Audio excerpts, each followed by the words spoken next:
Tout vendeur qui se respecte doit savoir utiliser, doit savoir mesurer les indicateurs de performance. Salut à tous, c'est Dairo. Aujourd'hui, on va continuer notre série sur comment vendre. On va voir comment faire pour mesurer les indicateurs de performance, pour pouvoir optimiser votre campagne, mais surtout pour pouvoir quand même améliorer, pour pouvoir avoir beaucoup plus de prospects et surtout beaucoup plus de clients. Restez jusqu'à la fin.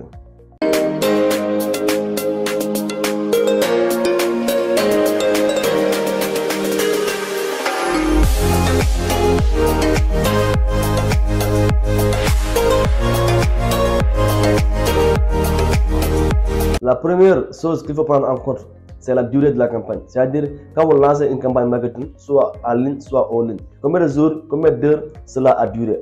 Deuxièmement encore, combien de personnes sont touchées. C'est-à-dire, quand vous lancez une campagne, combien de personnes ont été touchées, c'est-à-dire la couverture de la campagne. Troisièmement, combien de personnes ont manifesté l'intérêt par rapport à votre publicité. C'est-à-dire, combien de personnes vous ont soit contacté, soit vous ont envoyé des messages pour pouvoir avoir plus d'informations. Et maintenant, parmi ces personnes qui vous ont contacté, combien ont demandé le prix et veulent vraiment acheter. Et maintenant, enfin, combien de personnes ont acheté.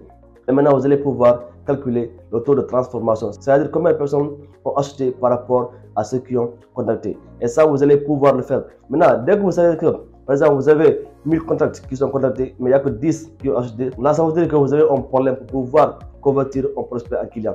Et là, il faudra vous former. Donc, il faut toujours calculer, mesurer, c'est-à-dire combien de personnes ont contacté, combien de personnes ont demandé, combien de personnes ont acheté. Et là, vous allez pouvoir identifier carrément là où se trouve le problème pour pouvoir optimiser cela. Ce n'est pas normal d'avoir par exemple 1000 prospects et que 10 ou 5 achats. Ça veut dire que vous avez un problème pour pouvoir convertir les prospects en clients. Et maintenant, en dernier lieu, vous allez calculer le chiffre d'affaires, c'est-à-dire combien vous avez dépensé pour la publicité et combien a rapporté les clients. Et maintenant, si vous voyez que la campagne a coûté plus cher que ce que les clients ont payé, là vous allez dire que la campagne n'est pas rentable. Mais surtout, ce qui est plus important, c'est de savoir comment faire pour convertir ces prospects-là en clients. Parce que ce n'est pas intéressant de continuer à avoir plusieurs prospects et ne pas pouvoir les convertir au maximum.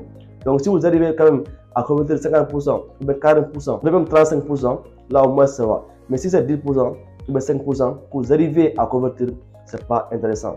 Donc le taux de transformation est très importante et sans mesurer, vous ne pouvez pas l'améliorer. Donc il faudra quand même faire tout pour pouvoir récolter les informations qu'il faut, pouvoir les traiter, pouvoir prendre des décisions optimales par rapport à cela. Donc vous savez ce qu'il vous reste à faire, il faut toujours mesurer pour pouvoir améliorer. Donc si vous avez aimé la vidéo, merci de partager, de commenter, de liker et à demain pour de nouvelles vidéos. Merci.